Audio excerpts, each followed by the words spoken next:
God designed our bodies to fix themselves, to heal themselves. That's what we were designed to do. And that if we keep from them what they don't need, can't use, and can't tolerate, give the body what it needs, it will return to a more balanced state, and self-healing can then begin to occur.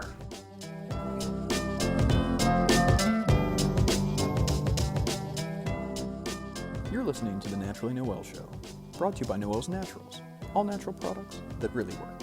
And now, please welcome entrepreneur, wife, homeschooling mom of 4, and founder of the Noel's Naturals brand of products, your host, Noel Talley.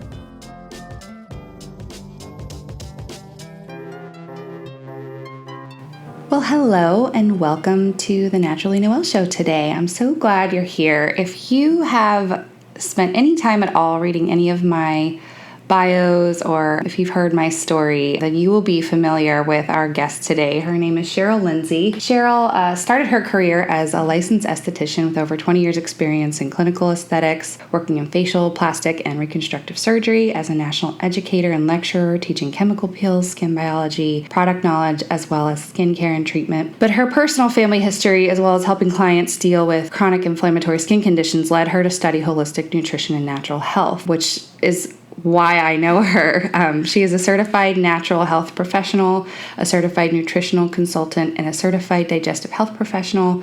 And she is the owner of Chrysalis Medical in Clearwater, Florida. And she works with clients using her program, Better Balance, as a lifestyle modification program. So welcome today. Hi, so good to be here. Thank you. Yeah, I'm so glad you're here. So I met you, well, I know your daughter, and we were kind of becoming moms together. Well, actually, no, this was before we became moms together. Oh, you know what? You're right. Yeah, we were just friends. I was having fertility issues, and I had been working in the allopathic medicine arena with doctors. Nobody could help me. I was having miscarriage after miscarriage, and they had taken me through just every test under the sun to see what was wrong, and even to the extent and this may be, a bit of a trigger for some of our listeners, but one of my miscarriages was a set of identical twins. Mm-hmm. And they were able to actually do an analysis on the twins after I lost them. And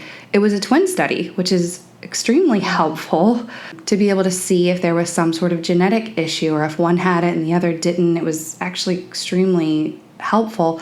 And there was nothing wrong at all on a genetic level. And they couldn't find any reason. And so frustrated, as many people are with the traditional medical field, I decided to go a more natural route and was not really living a very natural life at the time. I may have thought I was, but I really wasn't. And so I kind of turned to you for help. And that was sort of the step that really changed my life in so many ways. So thank you for for being here, and just for how much you helped me. The work that we did together really was the catalyst that kind of got me on the path of holistic living. So talk to me a little bit about what it was that we did together in the Better Balance program. Right. So you were one of the first clients that went through Better Balance, and definitely one of the first that had fertility issues. So I started studying holistic nutrition and natural health after so many years in clinical skincare and with people with chronic inflammatory skin conditions, because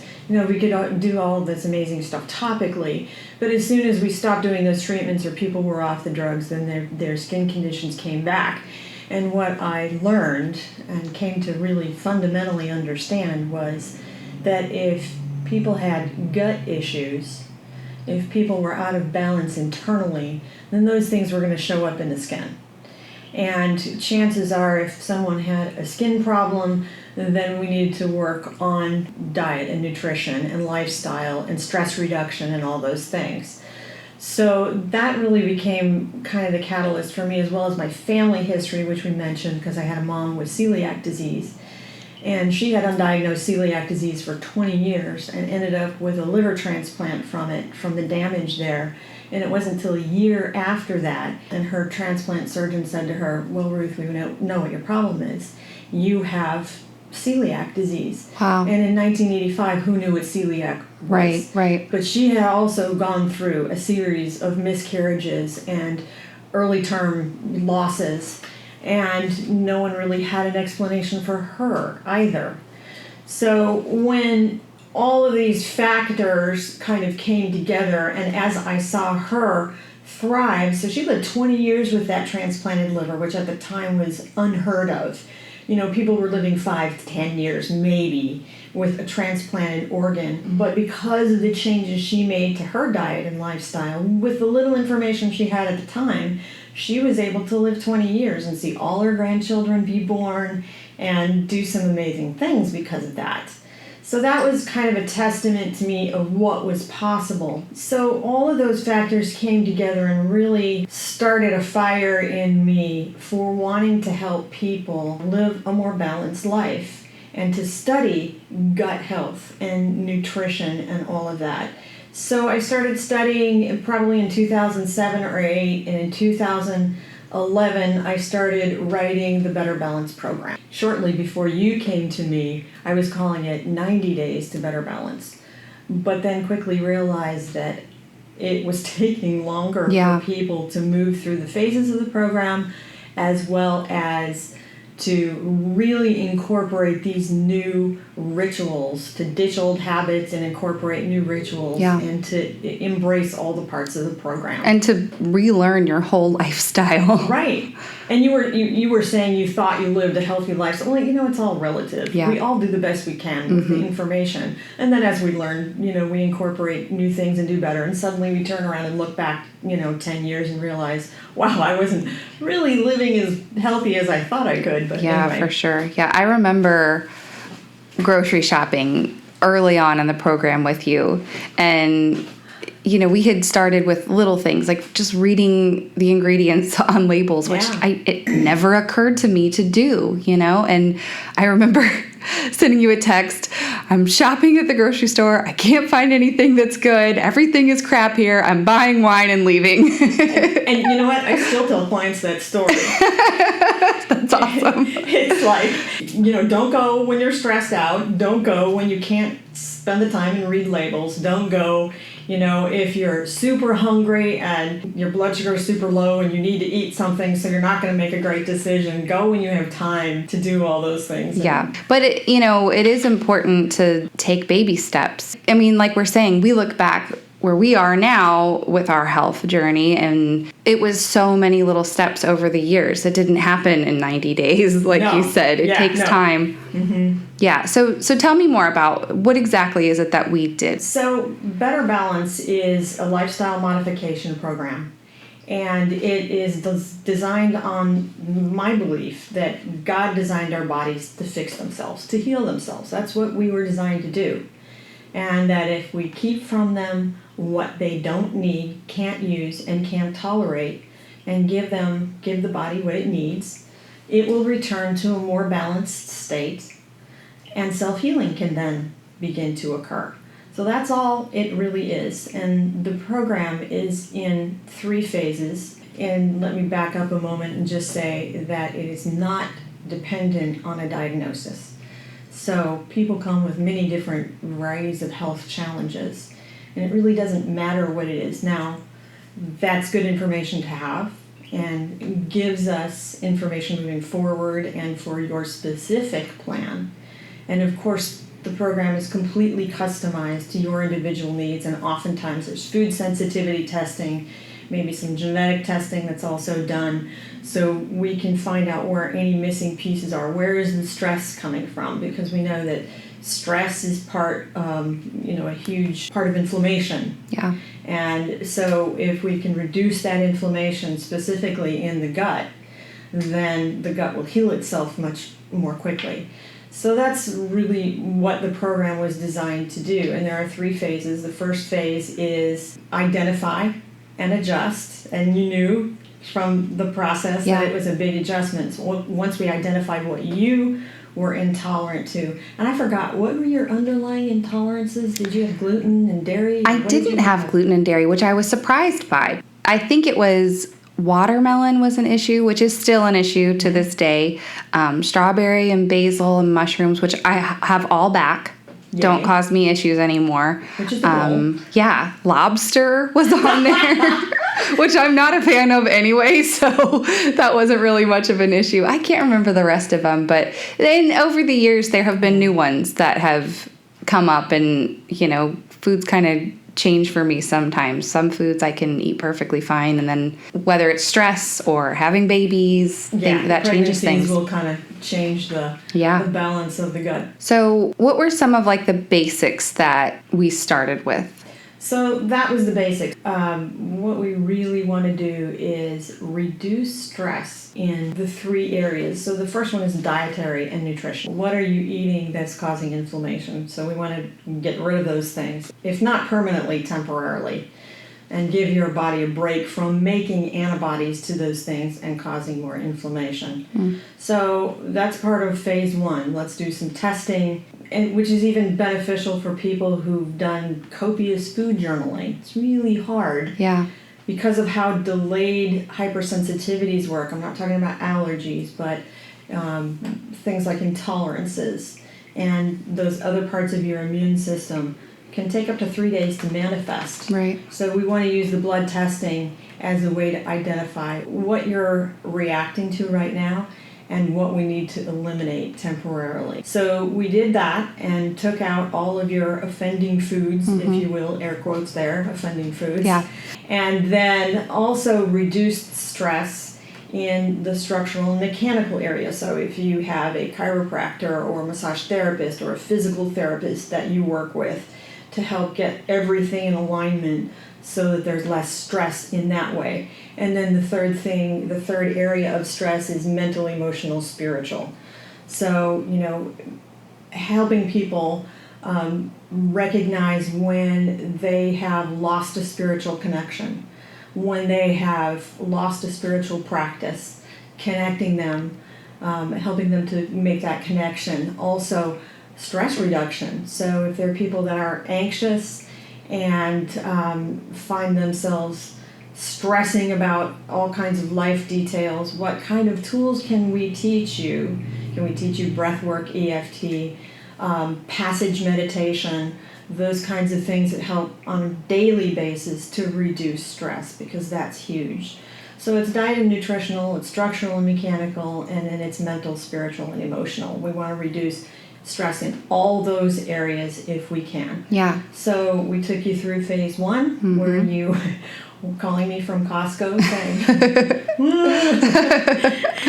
yeah, and identifying what you could and couldn't eat and getting adjusted to that new way of being, to what your new go-to foods, what can you eat? If you can't eat that right now, what can you eat? Right. And focusing on all the other things that you can eat as opposed to what you can't. Yes, because being hyper restrictive, I think, can be really discouraging when you're focusing on, here's all the things that I can't have. But it's almost like, if someone becomes a vegetarian and someone's like, well, what do you eat? And it's like, oh my gosh, there's this whole world of food out there. It actually makes you more creative and, really helps you to see a whole new world out there of other options, and it makes for much more variety. Absolutely, because one of our problems as a society in general, and I know this is true with Americans, is that we get in this rut. We eat the same things for breakfast, lunch, and dinner. We have the same snacks.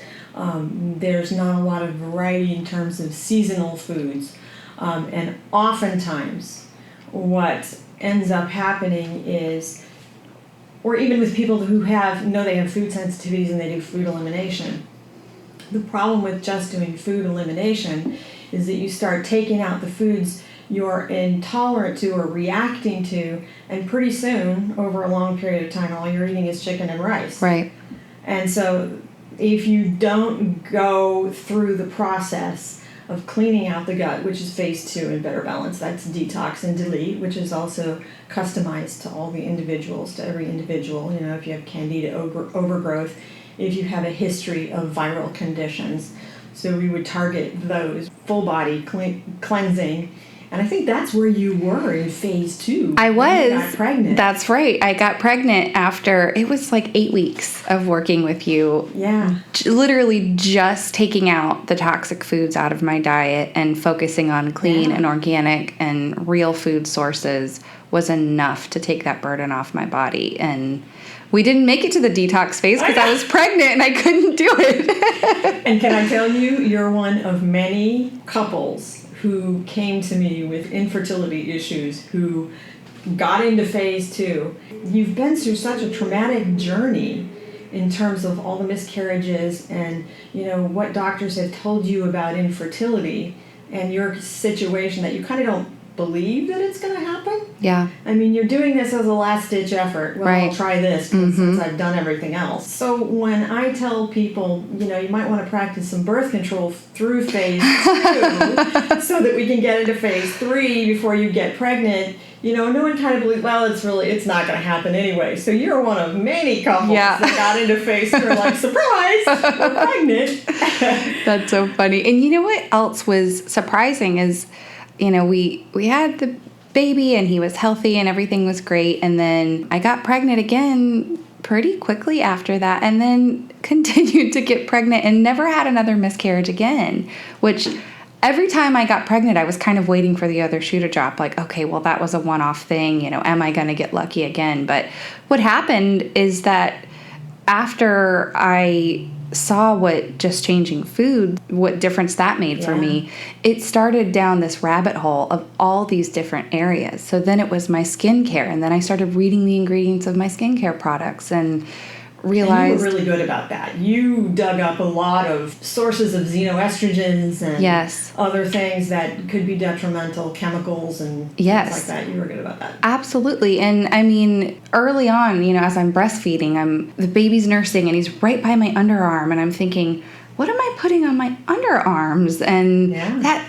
is right next to my breast tissue, and that was what got me started on deodorant, which was my flagship product. That was the first thing I ever made. I just thought, I'll just make it and see how it goes. I was making in little mason jars, and I think I gave Christina a little jar of deodorant to try out, and that started this company. I mean, the work that we did started me on this journey that it was just one thing after another, and it's like once you start, you can't unknow it, and you can't go back to living the way you did before. One, because it's so life-changing. I mean, it's not, for me, it wasn't just, I feel better, or I'm not tired, or, I have energy. It was, I have a family now that I wouldn't have had otherwise. Like, it was such a huge difference for me. And then, as I'm raising children and feeding them, I'm seeing, they come into this world, this perfect, pure and whole little baby. And then you start introducing foods. And every time I give my kids a food, I think they've never had anything toxic, until they get older and people start giving them stuff. But when they're brand new, when they're first starting to eat foods, I think, okay, so now we're starting them down this path of this life that for the rest of their life, they're going to be getting into all these other things. But I want to start them out as, clean and whole and non-toxic as possible. Well, that's the thing. If you create a family culture where these fundamentals for healthy living are in place, they will take them into their life. But, you touched on something. You had the first pregnancy and you wondered if, is this going to happen again? Is this a one-off? Almost without exception, most people come to me with an underlying belief system that I'm broken, that something's wrong with me. And the thing is that we're not cars and we're not washing machines and we're not broken. Yes, you can break a bone, but we are not broken. God really designed our bodies to fix themselves, and all we have to do is give them what they need, keep from them what they can't use, can't tolerate, and then the self-healing begins. And that's really part of the healing work through the program, is just embracing, I'm not broken. Yeah. My body knows what to do. If I get out of the way, my body knows what to do. Yeah. So talk a little bit about the spiritual aspect of that. How do you kind of pair those two things? Wow, that's a big question. So I think a spiritual connection, a spiritual practice is fundamental to a healthy life. Now, for me, that's Christianity. Yeah. And Every morning I start my day with prayer and meditation, reading all of my different inspirational things that I read. And so that's how I live personally, but having that spiritual connection for all clients kind of fundamental to healing. Because if we believe we're out there on our own, if we don't understand how fearfully and wonderfully made we are, if we don't have that faith and trust, then how can we have faith and trust in the healing abilities of this body? Yeah. It becomes more and more difficult. Yeah. And especially in this culture, Noelle, with the emphasis on the fact that, when you sit down with a group of friends, I noticed this in a women's networking group, we'd sit down and the conversation was kind of like a one-upsmanship of who was in a worse spot physically and what doctor they'd been to, and oh my gosh, if you don't be careful, this is going to happen to you. Yeah. Talk to your doctor if, right. Be careful, you better watch that. If you eat this, if you do that, you're going to, this is going to happen to you.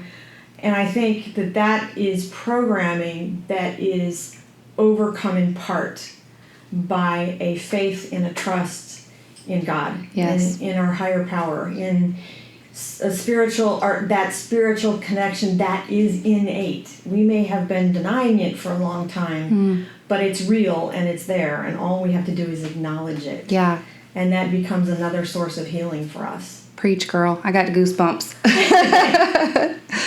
So when we were working in the program, we discovered that I had leaky gut. Can you explain what that is and, how you set about healing that? Okay. So there are a lot of really good explanations about leaky gut, but I'll give you my Reader's Digest here for the purposes of the conversation. So in the small intestine in particular, there are meant to be some very tight junctions. So I said that one of the reasons that I got into this was because chronic inflammatory skin conditions, realized that people that had those challenges also had gut problems, and that's because the lining of the gut is the same kind of tissue that we have on the outside. It's epithelial tissue. It's kind of different form, but it's epithelial tissue. And the layer of cells between the gut, we think of the gut as sort of a tube, if you will, between our mouth and the other end. Yeah. And in very technical terms, it is external to the human body. We don't think of something in our stomach being external, but that epithelial tissue that lines our GI tract from top to bottom is really that barrier between what's on the outside and what's on the inside. And your body's job is to get those nutrients that we take and from the foods we eat or supplements or whatever, and get those through that lining successfully to the other side where your body can then use those components and rebuild proteins and all of these other things that it needs. In the small intestine, there are folds, and on each of those folds there are finger-like projections called villi, and on each of those villi there's that layer of cells, and between those cells there is a tight junction that is only supposed to allow through it things that are fully digested. Now, if for whatever reason you're not digesting well, and this is a good point to mention, that really good health is based on what you ingest, what you take in, what you're able to digest, what you can assimilate through that lining, and what you can eliminate. If something goes wrong in those 4 areas, then your GI tract in that gut health is going to be off. So with the use of things like antibiotics and steroids, birth control pills, standard American diet high in sugar and processed foods, with stressful situations, traumatic events and illnesses, those little junctions, those little nice tight openings, those little gateways that are supposed to control what gets in to the bloodstream and in the body and what passes through get compromised. Things like candida overgrowth, those can all lead to those gaps opening wider. Now what you have is an opportunity for undigested proteins to get into the bloodstream and to cause inflammation, because they're not supposed to be there in their undigested form. So now the body says, wait, this doesn't belong here, and starts to create antibodies, which result in inflammation. And inflammation is the basis of all disease, right? It is. And that's why we look at those 3 areas of stress, because inflammation can come from any of those areas. Yeah. So what are some signs and symptoms that you might have leaky gut? I know you mentioned skin, which is a huge thing. Absolutely. And So it's the largest organ in your body, so it's a dead giveaway. So things like psoriasis, eczema, acne, is that what you're talking about? Yeah. Mm-hmm. What are some other physical signs? So brain fog can be a sign, you know that. Depression and anxiety can be symptoms. Feeling lethargic, not having energy, poor sleep and insomnia, racing thoughts. Those can all be symptoms. A lot of these sound like symptoms of postpartum. Well, you know, and it's true. For all my moms that have gone through the program, we say, so the program is not called Perfect Balance. And please remember that the road to good health is always under construction, and life is going to have you situations. Some are really great and some are not so great. But whenever there's an upheaval, if you will, in the body, you can develop some of these issues afterward. And so for you, going through multiple pregnancies, you know, that's a thing where you might notice different, as you said, different food intolerances or things you just didn't feel good after you ate them after a pregnancy that you didn't have before, because your body's just gone through this major event. Yeah. So what would you say would be some good sort of starting points for someone who's hearing this and thinking, gosh, that makes so much sense? Where can they start with getting in this direction? So I always like to start with food sensitivity testing and maybe even some genetic testing. Sometimes people will go to their doctors and have some of this done, depending on what the test is, and then bring it to me. And some of these are self-directed tests that you can do on your own, and we can put some resources in the links for people. But I think one of the things that I heard you talk about with another guest was how confusing it is in terms of what's right for me, what's the right diet. I heard this, it used to be South Beach and all these low-carb diets, and then it was paleo, and then now it's keto right now. Yeah. Some people are vegans and want everybody to be vegans. Yeah. But here's the thing that I've come to know, is that everybody is different, Noelle. We have males, we have females, we have young people, we have older people. We have people who are of childbearing age and people who are past that. We have people who have high demands physically in their work or in their hobbies. And then we have people who are more sedentary, people who have to sit all day for their jobs. So there's those pieces. There are the genetic pieces. There are the underlying food intolerances. Everybody is different. And I think where we get confused is that we try to make one diet fit everybody. And I think that is misleading. And when we don't have the results that we want because we tried keto and everybody, all of our friends and family were doing keto, so we tried it, but we didn't do well. Right. We think something's wrong. Yeah. And that just might not be what your body needs. Yeah.